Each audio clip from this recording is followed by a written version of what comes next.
Everyone, welcome to physics time. तो आज हम स्टार्ट करेंगे यूनिट थर्ड का next chapter, that is forces on charge particles in electric field and magnetic field. यानी कि हम इस चैप्टर में क्या पढ़ेंगे कि हमारे इलेक्ट्रिक फील्ड या मैग्नेटिक फील्ड में अगर हम किसी चार्ज पार्टिकल को प्लेस करवा देते हैं या तो वो उसका मोशन किस टाइप का होता है। तो और इस चीज़ से हमें क्या एप्लीकेशंस मिलती है। यानी कि इस चैप्टर में हमारे जो टॉपिक्स है साइक्लोट्रॉन एंड गैल्वेनोमीटर वो भी आएंगे। नाउ हम इसके फर्स्ट टॉपिक पे चलते हैं। The first topic is motion of A charge particle in a uniform electric field.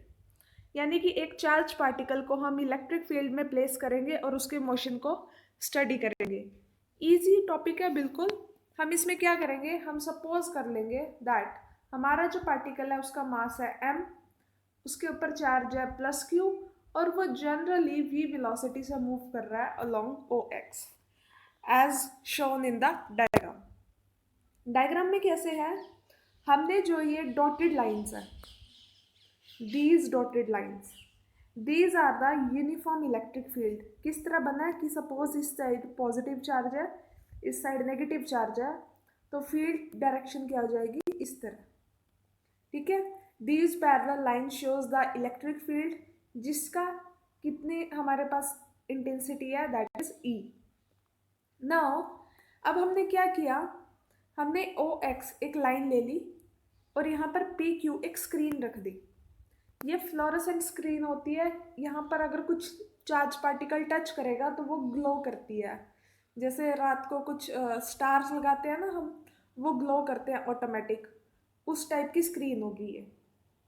Now अब हम क्या करेंगे, हम ओ पॉइंट पे हमारा एक चार्ज पार्टिकल रखेंगे, प्लस क्यू है जिसका चार्ज और जिसका मास है m, और वो मूव करेगा विद वेलोसिटी v।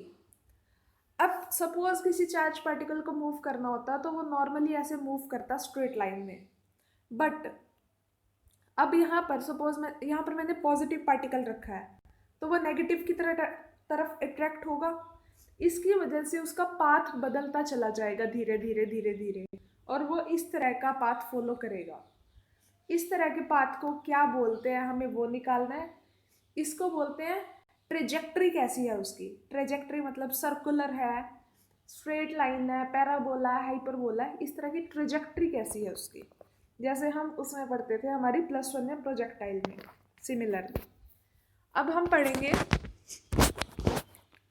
अब हम जो यहाँ पर देखेंगे इस जो पार्टिकल पे फोर्स है वो कितनी लग रही है, by Coulomb's law, that is Q into E। ठीक है, हमारी फर्स्ट यूनिट से कूलम्स लॉ है, वहाँ से ये फॉर्मूला निकला है। सेकेंडली हमें पता है फोर्स का फॉर्मूला क्या होता है, m इंटू ए। अगर मैं इन दोनों इक्वेशन से निकालूँ, यहाँ पर हमारे पास एक्सेलरेशन का जो है फॉर्मूला आ जाएगा, that is QE by m। Okay, along OY क्यों, क्योंकि देखो बच्चा, यहाँ से O से X जाते हुए उसने कुछ चेंज नहीं किया, वो सेम पाथ पे जा रहा है। यानी O से X में जो एक्सेलरेशन है AX क्या है 0, और Y की तरफ उसने डिस्प्लेसमेंट कर ली, ऊपर की तरफ तो बढ़ गया, तो AY कितना है जो हमने निकाली है। अब हमें क्या निकालना है, जो हमारी यहाँ पर डिस्प्लेसमेंट हुई है यहाँ से यहाँ X और यहाँ से यहाँ Y, दोनों को निकालना है, X और Y की वैल्यू को। ठीक है, जैसे आपने प्रोजेक्टाइल में किया था ना, सिमिलरली वैसे ही है। तो सबसे पहले अगर हम x लेंथ ली है और पार्टिकल v वेलोसिटी से मूव कर रहा है तो उसे कितना टाइम लगेगा जाने के लिए। Speed is equal to distance by time होता है, यानी कि time is equal to distance by velocity. यहाँ पर आ गया ये फॉर्मूला, इसको हम थर्ड इक्वेशन कंसीडर कर लेंगे। नाउ अब हमें y निकालना है। देखो, जब हम यहाँ पर सेम फॉर्मूला भी लगा सकते थे ये वाला, लेकिन उसमें एक्सेलरेशन जो है यहाँ पर एक्सेलरेशन 0 हो जाती ऑटोमेटिकली, तो इतना ही बचता हमारे पास, बस हमने वही लगाया है। लेकिन जैसे ही हम y डायरेक्शन में निकाल रहे हैं, y डायरेक्शन में क्या हो रहा है, हमारी एक्सेलरेशन की वैल्यू है, तो ये फॉर्मूला कंप्लीट लगेगा। जो इनिशियल वेलोसिटी है y में कुछ थी ही नहीं, x में थी सारी की सारी, बाद में y में कन्वर्ट होनी स्टार्ट हुई है, तो इनिशियल वेलोसिटी कितनी हुई 0, डिस्प्लेसमेंट कितनी हुई y, हाफ, ए की वैल्यू हमने ऊपर निकाली थी वो पुट करेंगे and T square. So Y is equal to half Q E M, यहाँ पर टी की वैल्यू पुट कर दो थर्ड इक्वेशन से एक्स बाय वी। तो हमारे पास ये सॉल्व करके ये आ जाएगा X square is equal to 2mv² by Q E Y. अब जो यहाँ पर ये है this is a complete constant, इसलिए हम ये कह सकते हैं कि जो एक्स स्क्वेयर है is equal to K Y, इसे किसी कांस्टेंट के इक्वल लिख सकते हैं। नाउ जो हमारा एक्स स्क्वेयर है वो वाई के प्रोपोर्शनल है। इस तरह की इक्वेशन हम किस ट्रैजेक्टरी की लेते हैं, हम लेते हैं पैराबोला की। आपको पता है X square is equal to K Y या Y square is equal to K X, इस तरह की इक्वेशन जब आती है ये पैराबोला की इक्वेशन होती है। यानी कि एक यूनिफॉर्म इलेक्ट्रिक फील्ड में हमारा जो पार्टिकल है वो पैराबोला की शेप लेगा, उसकी ट्रेजेक्टरी पैराबोला होगी। अब कुछ इंपॉर्टेंट पॉइंट्स लेते हैं।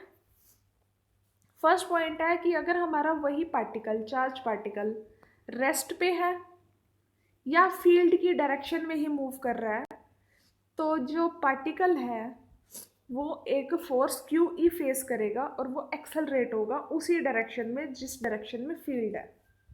ठीक है। सेकेंड पॉइंट, अगर हमारा फील्ड सपोज इस तरफ है और पार्टिकल इधर घूम के आ रहा है तो क्या करेगा, ये पार्टिकल थोड़ी देर में रुक जाएगा, उसके ऊपर नेगेटिव फोर्स लगेगी, रुकने के लिए फोर्स लगेगी, इसको बोलते हैं रिटार्ड्स होगा। रिटार्ड्स का मतलब रुकना है। जब हम ब्रेक अप्लाई करते हैं उसको रिटार्डेशन बोलते हैं। इसी तरह उसमें ब्रेक अप्लाई करने से हमारी जो कार है वो रुक जाती है। सिमिलरली ऐसी फोर्स से हमारा पार्टिकल रुक जाएगा। एंड थर्ड जो हमने अभी पढ़ा जस्ट वो वाला केस है। थर्ड में क्या, अगर एक चार्ज पार्टिकल परपेंडिकुलर है, सपोज हमारा ये फील्ड की डायरेक्शन है और पार्टिकल ऐसे आ रहा है, 90 डिग्री का एंगल बन रहा है, तो हमारा चार्ज पार्टिकल कौन सी फॉर्म लेगा, पैराबोलिक पाथ कवर करेगा, चाहे वो पॉजिटिव पार्टिकल हो चाहे नेगेटिव। ठीक है। जैसे कि अगर मैं यहाँ पर देखूँ हमारे डायग्राम में ये पार्टिकल तो पॉजिटिव था इसलिए इसने ये वाली डायरेक्शन ले ली। अगर ये पार्टिकल नेगेटिव होता तो ये वाली डायरेक्शन ले जाता। ठीक है, वो पॉजिटिव की तरफ अट्रैक्ट हो जाता।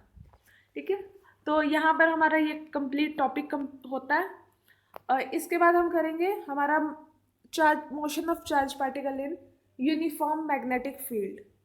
ओके, देन इन दोनों टॉपिक्स के बेसिस पे हमारे आगे के टॉपिक्स आएंगे, कॉम्बिनेशन टॉपिक्स आएंगे इन पे फिर। तो इन दोनों टॉपिक्स को थोड़ा ध्यान से करना तभी आगे वाले टॉपिक समझ पाओगे। ओके, वीडियो अच्छी लगी हो तो लाइक करना and please share with your friends and subscribe the channel. Thank you.